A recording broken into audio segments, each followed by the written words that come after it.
ever-changing world, Life Changes Network presents a voice of truth and inspiration, broadcasting on frequencies of love, laughter, and information, illuminating new paths for new directions as we, as one, strive for higher and higher planes of existence and a better understanding of ourselves and the world in which we live.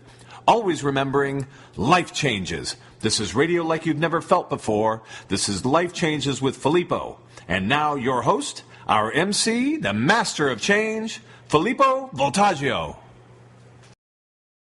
Our guest today is Stuart Wilde. He is the author of 20 books on spirituality and personal development. Stuart Wilde is considered by many the greatest living metaphysician in the world. Many of the most famous New Age, New Thought writers and teachers, including Deepak Chopra, have privately studied with him, or they have been greatly influenced by his work. In the 1980s, Wilde correctly described the etheric life field around humans in precise details. Previously, it was known only in vague terms in discussions about the human aura. Wilde wrote out the first of many and verifiable etheric exercises and sensations in his book, The Quickening, on Hay House in 1995. And over the last 10 years, he has published hundreds of his visions, many of which have now come to pass. You can, of course, learn about Stuart at our website, lifechangeswithfilippo.com, or you can go directly to his website at stuartwilde.com. That's spelled Stuart, STUARTWILDE.com. But in the meantime, we have the pleasure of having him with us direct from Ireland at the moment. Welcome, Mr. Wilde, to the show. Thank you very much. It's very kind of you to invite me on. It's a pleasure after all of these years of learning about your work and reading and studying and learning about life and how things work, to finally be able to speak to you. And did you hear? I know you heard my introduction. Where does the Italian part? Where did I think that? Oh, my mother was Italian. She was born in Venice. And her family, her father was from Sicily, and so she was raised in Sicily. So they were kind of Venetian Sicilians, and that's how I became half Italian.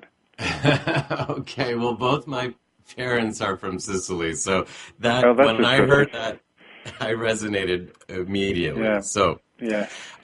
And later on, if we want to, I could even speak to you in Sicilian, but in the meantime, it's 2012, for those who are listening to this in January 2nd, and it's very exciting. And I know for you, as well as many of us, 2012 is a great promise year. And how could you? What could you say about it for us? Well, one of the things that I've learned over the years is that when there's a great amount of darkness, there's a sort of equal amount of light. And so when you watch all of these fears and the fascist state and the New World Order and all of this totally creepy stuff, it allows the light to shine even more. In fact, I think many people will never reach their peak until there is true darkness all around us.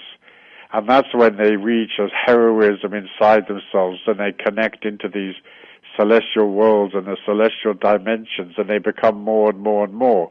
And so I think that 2012 bodes well, even though it may be chaotic in the financial markets and things probably will happen and earthquakes and so forth. But all in all, I'm very excited about 2012. Now, Stuart, we get emails and we see things on the news and people talk about stuff that is happening behind the scenes that is, like you said, one would consider part of the darkness. And what are you suggesting we do? Do we ignore that? Do we say, okay, I see it, but I'm going to focus my energy here? What do we do with that information? You can't ignore it necessarily because, for example, if they pass a fascist legislation saying that the authorities can pick you up without trial and hold you indefinitely, you've got to watch that. But if you focus in the light and you focus in love and you focus in the creative evolution of your spirit, then you can allow these things to come and go. I don't think that you should sort of try to burn down City Hall or bash up the police or threaten them in any way, but I mean, mostly you just drop below the radar and continue to live your life, as you know how to live it, in beauty and in softness and in a delicate sensitivity. And that allows you to stay literally in your own dimension. You don't have to be a part of the mayhem that's going on out there. Now, with so many people struggling financially and not knowing how to make ends meet or where they're going to live from one moment to the next, it is hard for some of these people to stay focused or stay in even the light that they might have had before these kinds of things had befallen on them. What do you suggest we do to align with that, with the light there? Well, a lot of my readers sold real estate sort of several years ago and bought gold. And gold's come back quite a bit recently from 1920 to right around 1580, 1590 it's trading today. And that's a very good long-term bet because the more money that the Federal Reserve and the European Central Bank and various governments print, the better it will be for the gold price. So short-term, people can buy gold. And it's good to have some gold because if there's a currency crisis, you can be sure that gold will rocket upwards. The other thing I tell people to do is to try, if they can afford it, to have 6 months' worth of money out of the bank. So if, let's say, you take out $200 a week for groceries and gas and whatever, then you would try to have $5,200 in cash and stuck under the mattress because there can come the day when the ATMs, cash machines won't work and some of the banks may close and so forth. Nobody really knows how bad the financial crisis will be in 2012, but all we can say for definite is that the markets will be very, very volatile and they'll be reacting to every interest rate spike and sovereign debt in Europe and so forth. So people can move like gracefully through all of that, and if they haven't bought gold, I suggest that they do buy some gold coins, that is, rather than paper gold at a bank. Well, actually, Oh, hold on a minute. Okay. I have no idea what that is. Can you hold the tape? Sure. Sorry, this is crazy. It could be the fire alarm or something.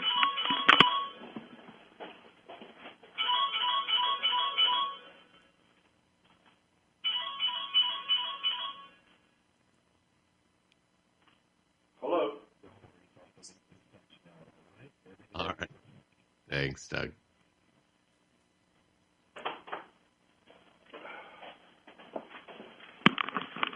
Goodness me, I'm really sorry. Can we carry on somehow? Can you splice it or cut it, or do we have to start right from the beginning?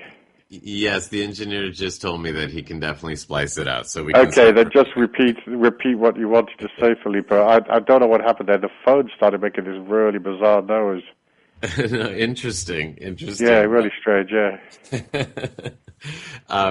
Well, we were just talking about gold and some of your recommendations there, and I remember seeing that you posted something about that on your blog on December 27th. So I wanted to let people know that in conjunction with what Stuart Wilde is telling us here, they could always go to stuartwilde.com where you could read his blog and learn about in more detail some of the things that he's been sharing with us. Of course, you can also find a lot more information about some of the things that we'll be talking about in a little bit, and DVDs, CDs, and all that good stuff. So, which is where I first came to learn Stuart. Actually, Stuart, I wanted to at the time, but couldn't attend one of your big weeks adventure at something. Do you still do those? No, I don't do those anymore. They were called Warrior's Wisdom, and I ended those sort of like a while ago, and have just moved on to other things. I do sometimes do gigs in Las Vegas and in Amsterdam, and they're like a sort of Friday night to Sunday afternoon gigs that are just in a hotel room. And they've turned out to be very successful. But generally speaking, I just teach for free on the Internet. And so people can follow the teachings as easy as anything without having to pay any money. And I think that's fair and reasonable in this sort of economic climate. Wow. And like my site has more than 500 articles, maybe 600 articles. So if a person wanted to go on there and study the stuff, they could get it pretty much for free. And then the books, of course, they have to pay because they're published by Hay House, and they've got to get their money, and it's fair and reasonable. Right. Well, ironically, I am in a hotel in Las Vegas right now as we speak, and you're in a hotel in Ireland. That's right, yes. So here we are. There's before we go on to some of these things that people can learn about their sixth sense and those kinds of things. Can we talk a little bit more about 2012, because you've had visions about it and you've been talking about it for many years now, and most of the media, of course, has gone against some of what you've said because they're more into the fear base, when you've talked about things that could happen, but things that we want to focus on. And we just touched on it a little bit. What else can we say before we move on to another topic about 2012? Well, I don't believe the world will end in December 23rd, 2012. And no disrespect to the Mayans, but, they didn't predict their own demise. They kind of got rubbed out between 700 AD and 800 AD. And so I sort of feel like predicting the world's demise is very unlikely. And the fact that their calendar ends on that particular date means that the new calendar, if they're around, will begin the next day. So there isn't really anything to support the idea that the world will end. However, with the economic climate and the economic crisis that's around us, then things may very well change, and there may be a certain amount of disruptions and social unrest and so on. I suggest that people store food, a certain amount of dry goods and so forth, and rice and whatever else, in the event that there's a run on the supermarkets or difficulties in distribution and so forth. So those are just sensible precautions. I've changed all my cars over to diesel because if there's an oil crisis, it's going to be hard to get gas. Diesel's a lot easier, and you can store diesel easily and legally. Whereas storing gas, it's very volatile, and you have to have certain tanks that meet the legislation and the requirements. And I don't know what they cost in the United States, but in Europe, the tanks can cost up to £7,000, which is like more than $10,000 for a tank. Right. And so we've done that. We've done simple things like get rid of the gas guzzlers, go over to small diesel cars.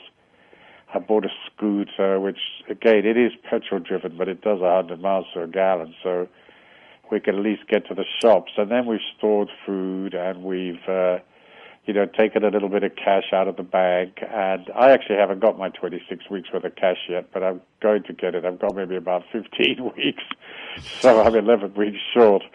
And we've bought gold, and we look to continuing. I don't believe that the world will end. I don't see any reason why it should. But what we may see is this rise of paranoia and this rise of fascism and these various laws that seem so strange. But we have to be brave, and we have to continue to operate and be with our family and our loved ones and do the things that we know that please us as much as we're able to, in spite of whatever is going on in the world, because it is fear-mongering. And that fear that's put into the global mind creates a lot of the things that the people are scared of. And so if we do as you are suggesting, and we stay as close to the hope, what do we call it? That hope or aligning with the... I think if you align with that calmness, if you're calm and you're centered and you do practical things, it's way, way better than bouncing off the wall or getting carried away with tsunamis and earthquakes and so forth and so on. I have seen visions of the San Francisco earthquake, but I was never given an exact date. So that's one thing I have seen. But it doesn't mean it's going to happen tomorrow, and it doesn't affect all the people that aren't living in San Francisco. So I think we can move gracefully through no matter what, but it does require, I think, one to simplify and to get into control of the systems that you need to function with. So if you've got 3 cars, I'd get rid of the other 2 and keep one. And if you could install solar panels on your roof to generate electricity, these sort of practical, I wouldn't say survivalist skills, but things that are practical that allow you to function in the event of disruptions. Mm. Mm. Well, actually, before we go more into some of the esoteric stuff, this is the beginning of the year, and some people aren't focused on 2012 as being disastrous or being a promise. Some people are just focused on living their day in and day out. And I know you have something for everybody. And in the case of some, at the beginning of the year, people do make New Year's resolutions, and some of their resolutions include losing weight or changing jobs or not being as angry. And I know that you have some tips along those lines, and I wonder if you could share some of them with us this Well, morning. I've got a little weight loss tip, which is very impacting. You go to the supermarket and you lay 8 pounds of butter on your arm and hold your arm out straight and see how many seconds or minutes you can hold 8 pounds worth of butter on your arm. And then you work out how heavy it is, because it's really heavy. And then you realize how tired you become. And you realize how draining it is for your body to carry 8 pounds overweight. And then what you have to do is spend a moment visualizing, trying to pump blood through the 8 pounds of butter. And how much effort that must involve your heart with the effort of shoving blood through this 8 pounds of fat. And then you get in touch with how it's very important to try to maintain a normal weight. Now, I fast sometimes, but I'm not saying other people necessarily have to do that, but that's one way of getting rid of weight very, very quickly. And once you get in touch with like how debilitating the weight is and how tired it makes you, by holding these 8 pounds of butter out on your arm, you realize, gosh, if you're 32 pounds overweight, you couldn't stand it for more than like seconds before your arm would fall. And then worrying about your heart or thinking about your heart, what a fantastic effort it's making trying to squirt blood through these 8 pounds of butter. It really gets you in touch with the need for a balanced diet and keeping yourself together on the weight scale of things. And a lot of people, it's really transformed them, the butter trick. That is fascinating, actually.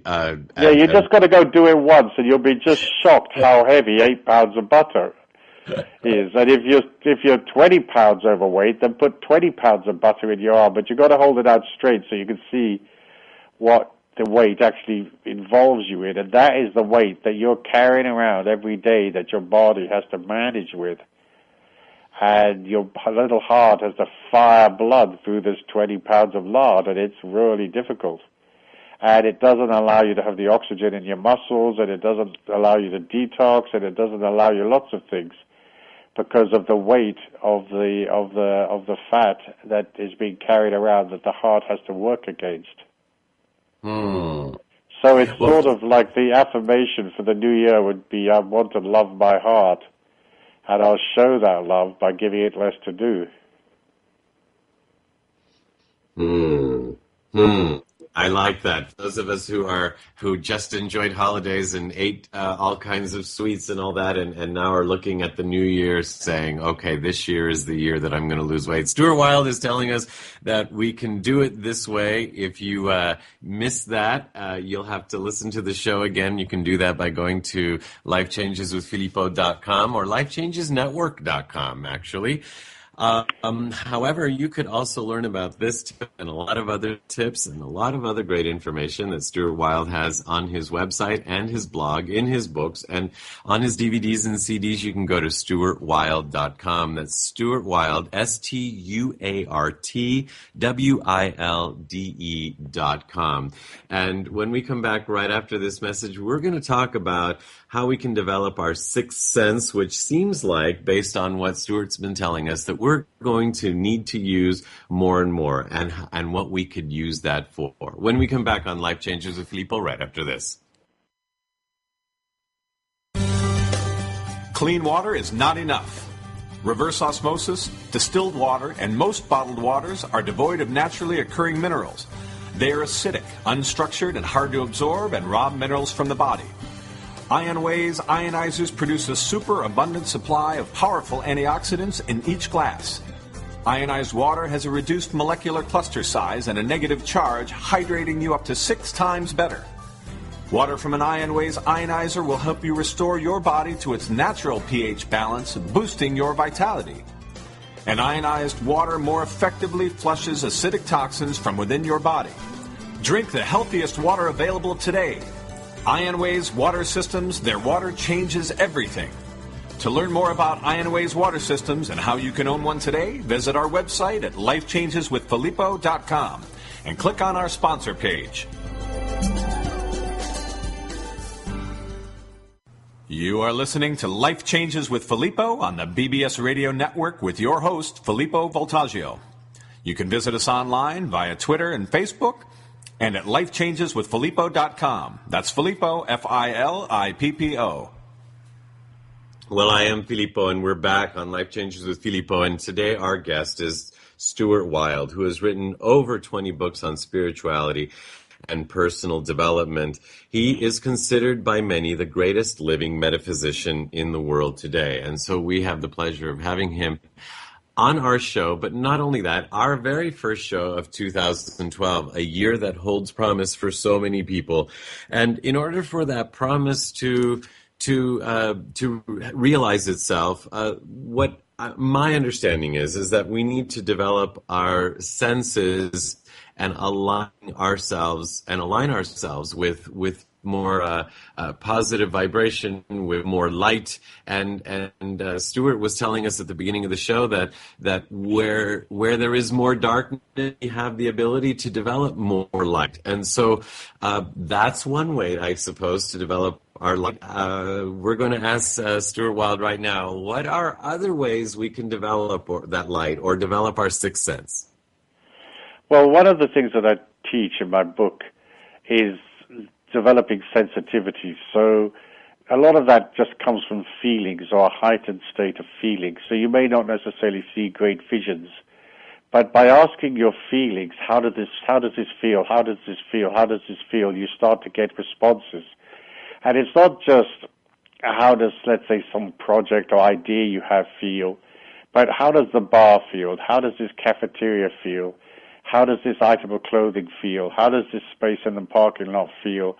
And it's very much a matter of asking reality to feed back to you information about itself. So people have had the experience of being, let's say, in line at the supermarket, and suddenly they get creeped out by the person behind them.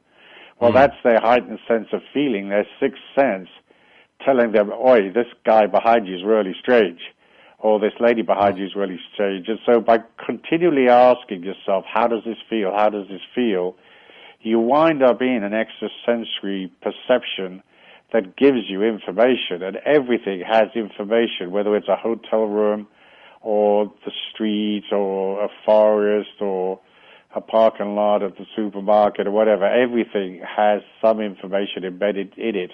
And bit by bit, you can teach yourself to become more and more sensitive.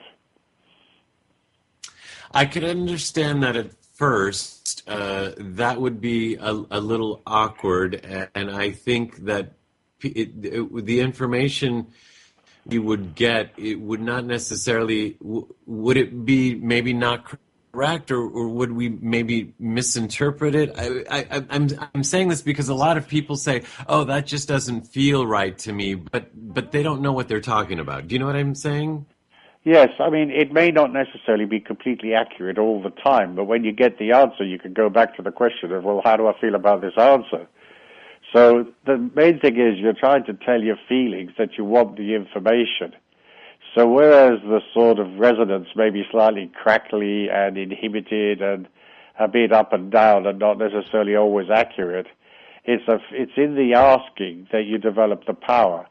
The other way to develop the power that I taught and through my time as a teacher is to get people to meditate. Now, many people do, and so I suggest meditate for 24 minutes every day at the same time. Best would be when you get up and before you go to work or start your day. And in the quietness and in the solitude of meditation, you again begin to get in touch with that inner knowing, that ability to perceive and to look round corners, and it isn't that hard. And for me, what happened was, for years and years and years, I just looked at this darkness behind my eyes that you see when you close your eyes, but eventually the vision started to come. And I've had, like, I don't know, more than 100,000 visions in 10 years. And the visions have taught me about dimensions and the inner worlds and the beings, and they've taught me, like, massive amounts of information. And then I've had visions that are prophetic about what's going to happen in the world. Like last year, I predicted the fall of Gaddafi about a year before he died. And I predicted the fall of Mubarak in Egypt and Berlusconi in Italy. So there were three of my major hits last year, where I saw a vision of the people falling, and then I wrote about it, and it happened like a year or two later. And are you saying that everybody can have those visions, or by meditating? The thing about it is that a lot of the visions are linked to DMT in the pineal, and a lot of people are very sparse or they're very depleted. And so I've been a great promoter of ayahuasca, the Brazilian sacred vine, and you could go over to South America and take it legally, or in Portugal or Holland. I don't think it's legal in the United States, but the more DMT you have in your pineal, the more you will vision, because that's where the visions come from. And so they call DMT the spirit molecule, because it allows people to access a greater variety of information. And I've promoted the ayahuasca all over the world over the last 10 years. It's not a drug, it's more like a supplement, and it's made from a vine called Manus and from some leaves called Viridis. And there's other ways of making it as well, but those are the two main ways that the shamans in South America use it. And it allows people to see when they can't see. It opens up the visionary door for them, and they suddenly begin to see the true nature of reality. Interesting that I believe you're right that it is illegal in the United States, and that's interesting that it should be illegal, and perhaps unfortunate. But thank you for sharing that. Very few people know about that, and there's a mystery behind it for those that do. How did you come to know? Learn or experience all of this or dive into it. I can't imagine you were born into it or that your family directed you in this way. Well, my mother's brother was, she had an uncle. He was a spirit medium, and so he communicated, with these other worlds, and he talked about the hierarchies and the angels and the spirits and so forth. And so my mother got me interested when I was a teenager, and she gave me a book called The Powers That Be. And I read The Powers That Be, and I don't know if it's being published still, but I got interested with this idea of, like, hey, you can develop your awareness and become more. And I did actually, for a very brief time, study as a spirit medium at the College of Psychic Studies in London. But I didn't really want to do mediumship and talk to sort of the dead and is anybody there and all that good stuff, because it was a bit too sort of Victorian for me. But it was those early introductions that my mother gave me that impelled me into this idea that, like, hey, we could become more, we could set ourselves free. And perception goes a long way to setting you free. And then the calm and the beauty of nature and the Tao allows us to link in to a force that's talking to us all the time. Everything emits an energy. Everything is talking all of the time. And, of course, some of the information is superfluous to your particular needs at that particular moment, but it doesn't mean the information isn't there. It is. And so we enter into a sort of very thrilling world, because I can see these worlds. Like 6 seconds after I close my eyes, I can see these inner worlds. I call them the Aluna mirror world. Aluna is a shaman word which means of the moon. And it's a dimension, a mirror dimension that's opposite us. And it isn't out in space or on the surface of Mars. When you hold your hand out straight in front of you, the other dimension is between your elbow and your wrist. It's called sometimes spirit worlds, but that's like slightly dippy-doo-dally because it's way technical, way more technical than just a world of spirits. It's a world of geometries, fractal geometries. So every single thing, like a leaf on a tree or a chicken or a doorknob, is actually a set of geometries, fractal geometries. And if the listeners are not familiar with fractals, then they can just Google it and look for an animated fractal, and you'll see how beautiful they are. Well, this is beautiful, and it's so fitting that I'm actually out of town. I normally live in Los Angeles, California, and I'm out of town here in Las Vegas having this conversation with you because when I first came to know you was in somewhere in Texas. I was in Dallas, and I got one of tapes in Dallas, and I had driven there, and I say that on my drive back to Los Angeles, California, I took the long way home just so that I could listen to your tapes over and over and over again. I didn't want to get home. I wanted to learn and grow with you. So here I am in Las Vegas learning and growing. And I was definitely ready for the information, and the information just was I was like a sponge, and it was coming through you and to me, and it was an amazing experience. Now, for those people who are just getting to know you and your work, where would you suggest they start? Which book, which audio? Well, I wrote a book called Affirmations that really impacted people, and I wrote a book called Infinite Self, which everybody loves, and it talks about this idea of you being an infinite being so multidimensional, so much more than what we're normally taught. I mean, most of the teachings and so forth are very inhibiting because they want you to kind of stay and join the religion and be with the church or with the group. But we're multidimensional beings, and you can learn to see those worlds, and you can learn to be a part of them and have a completely different evolution. And so it impels you to want to go forward. I mean, I remember when I was a young boy in my 20s, I'd look around me and think, is this it? There's got to be something more than just this. Going around, I was on Carnaby Street in those days selling jeans, but I was sort of going around selling jeans. I was quite successful at it, but hey, what else is there? Friday night, you just go down the pub, get sloshed, recover by Monday, and go off and sell some more jeans. And I remember thinking, there has to be more.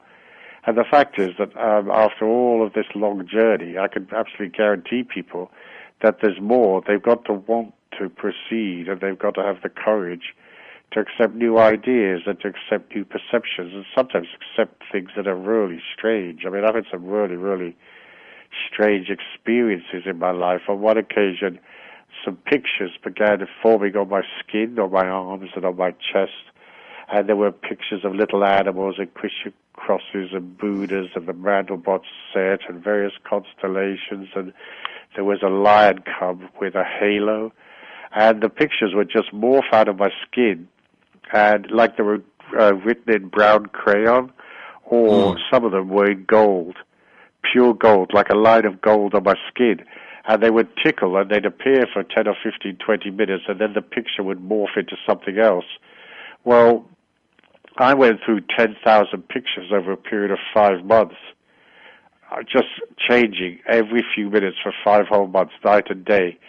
So you could get frightened by that and think, my God, what is happening to me? There's a picture of a lion cub on my skin. Or you could just look at it and think, wow, this is really beautiful. We don't necessarily understand all of these dimensions or what functions they perform or why the pictures. I couldn't tell you now why the pictures were coming onto my skin. I've got no idea, Philip, absolutely none. But there were thousands of them, thousands. And when they first started coming, I'd have people sort of draw the pictures, and in the end there were so many nobody could keep up with the drawings. But what we found at that time was that people could stand across the room and they could project a thought towards me when I had my shirt off. And so they would say 2 circular balls with a triangle, and they would then go and say, like, we're going to put these thoughts on your left shoulder.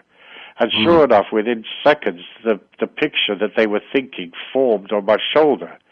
And so that indicated to us very, very clearly that you could create your reality with your mind. Okay, being able to draw 2 circles and a triangle on some bloke's skin isn't earth-shatteringly helpful, but it allows you to know that you can focus your mind into the future and allow those things that you want and need to come towards you. I like that so much. This experience is reminding me of when I was studying voice, and my vocal coach was 85 years old, and he was such a wise man. And what I believe is missing in so many of our lives today is an elder or the elders who can tell us about things that we never thought of. Exactly. And here you are. Forgive me. You are certainly an elder to me, though I don't consider you in any way old. But I use that as a term of respect, and for someone who has lived many, not only many years, but many lifetimes, it seems, in the years that you have lived. So no wonder you're considered by many one of the greatest living metaphysicians in the world today, and happily still in the world with us today. And it's very gracious of you to say so. I don't know about being the number one or not, but I certainly have gone into the theology that people understood that came from the Theosophists about auras and dimensions and etheric fields, and I've tried in my life as best as possible to clarify or to extrapolate on things that were taught before. So I have written out a theology for people to comprehend, which, in all fairness, is more advanced than what was known in the past. And then there's so much out ahead that we don't know yet and we don't understand. It makes us very humble and small, because every day there's something out there that is just completely strange and yet utterly beautiful. Stuart, we're coming up on the top of the hour, and we just have a few more minutes, then I have to take a quick break. But if you can hang with us another couple of minutes, I have a burning question that I'd like to ask you. I'm right here, bro. Don't worry, I'm not going anywhere. Okay. This is such an exciting show for me. We are talking to Stuart Wilde, and you can learn more about him, and you can hear this show again at lifechangeswithphilippo.com or at lifechangesnetwork.com, or you can go directly to the source at stuartwilde.com. That's StuartWilde.com, where you could read his blog and about his visions, or you could read his books, and then you can get his DVDs and find out all kinds of things like I have from the man himself, Stuart Wilde, who we'll get to talk to for just a couple more minutes right after this.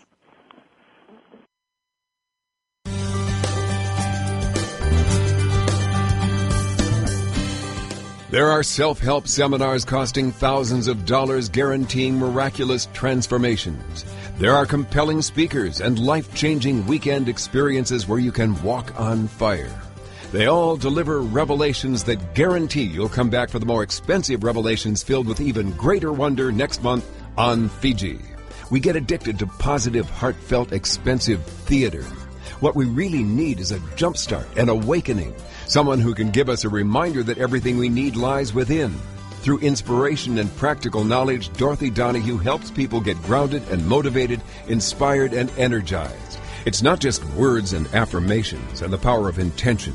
It's a mindset brought about by a tangible, transcendental experience, an audio-visual, physical, spiritual experience that helps us realize we transform ourselves. We get tools to become the conscious co-creators of lives of unlimited potential.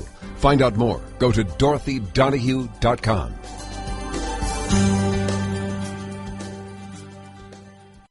You are listening to Life Changes with Filippo on the BBS Radio Network with our host, Filippo Voltaggio.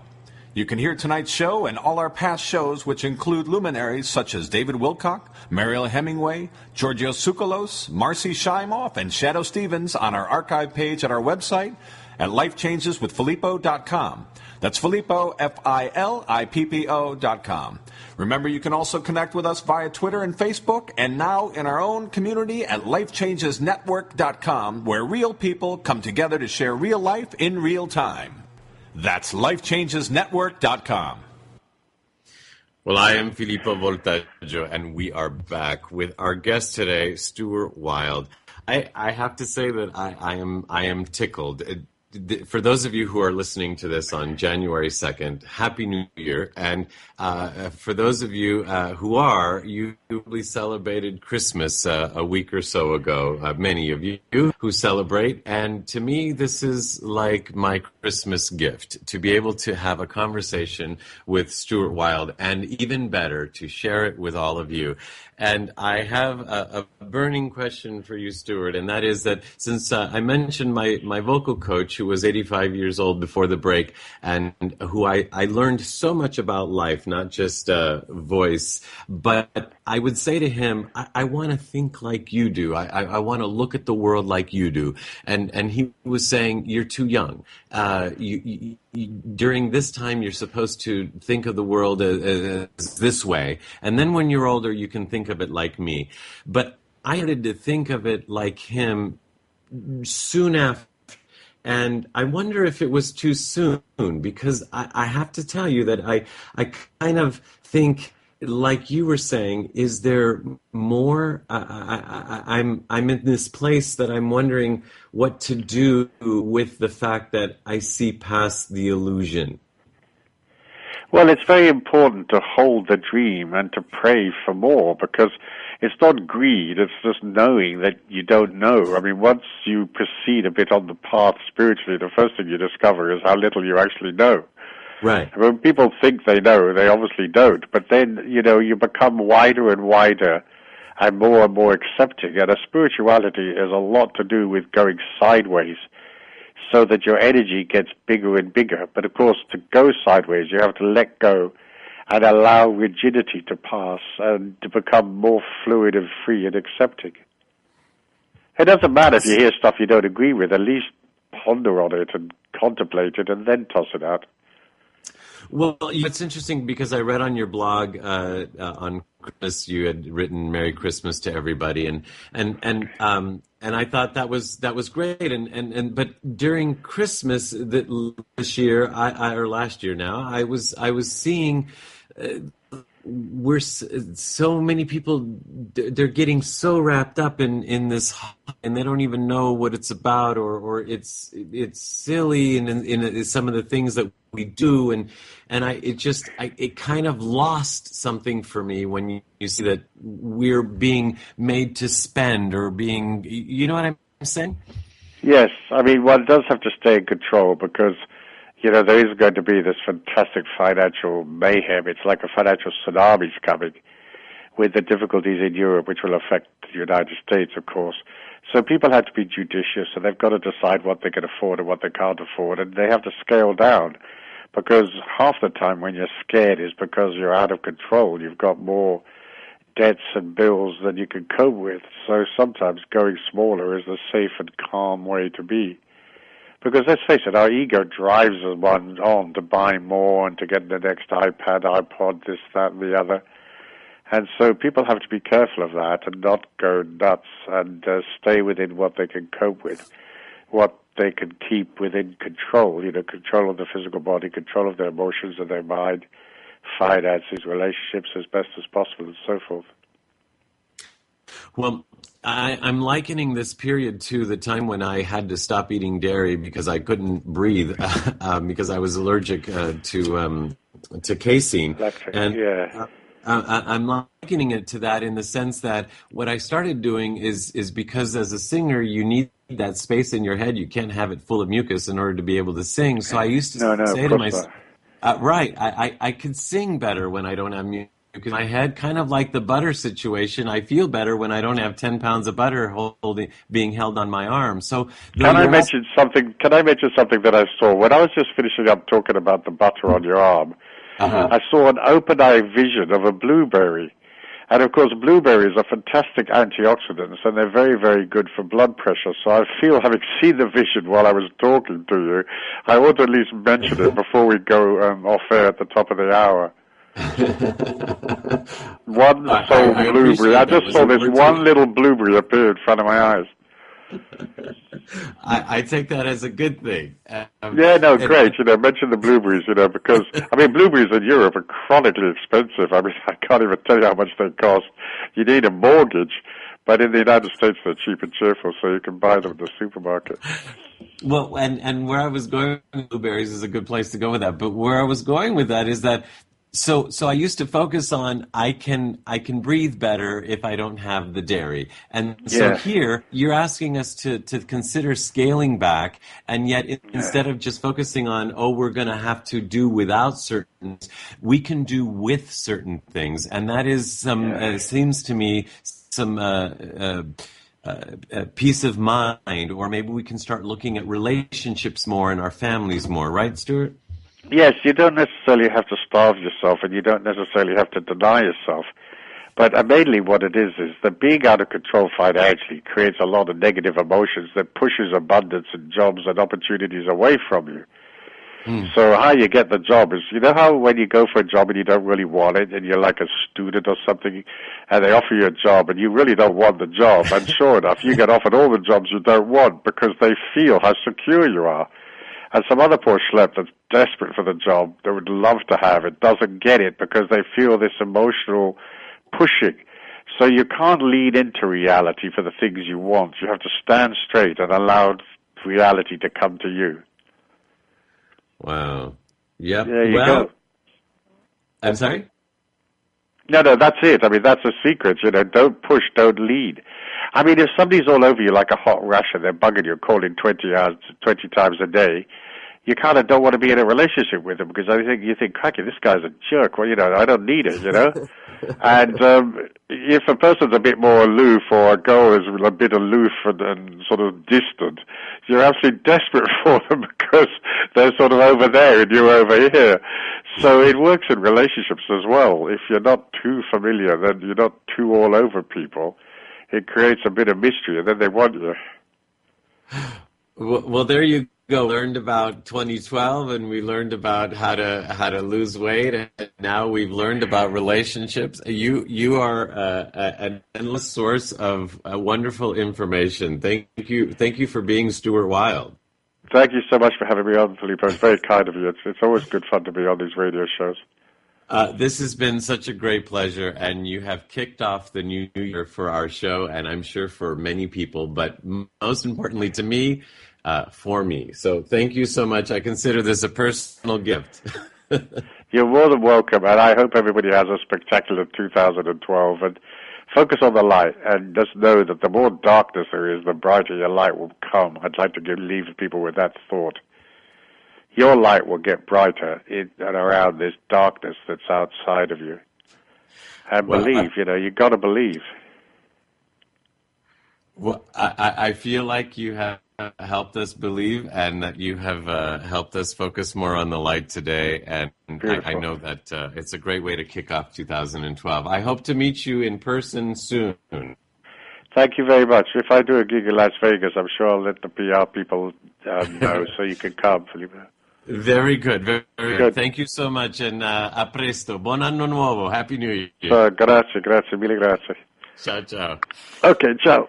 Ciao. We've been talking to Stuart Wilde. You can learn more about him, of course, by going to Life Changes with Filippo or lifechangesnetwork.com. You can also go directly to his website at stuartwilde.com. That's SUARTWILDE.com. What a pleasure this is, and what a great way to kick off the new year. I, Filippo Voltaggio, along with our producers, Dorothy Lee Donahue and Mark Lejour, wish you all a happy new year, and thank you for being part of this world, part of this show, part of our lives. Ciao, everyone. Happy New Year. You have been listening to Life Changes with Filippo, with the Master of Change, Filippo Voltaggio. Listen live every Monday night at 7 p.m. Pacific Standard Time on the BBS Radio Network, and visit us online at lifechangeswithfilippo.com. That's Filippo, Filippo. Today's show has been made possible in part by our sponsors, Ionways Water Systems, Change Your Water, Change Your Life, and Love and Miracles with Dorothy Lee Donahue. To learn more about them, visit the sponsor page of our website. Once again, join us here next week as we consciously explore and embrace the only constant, life changes.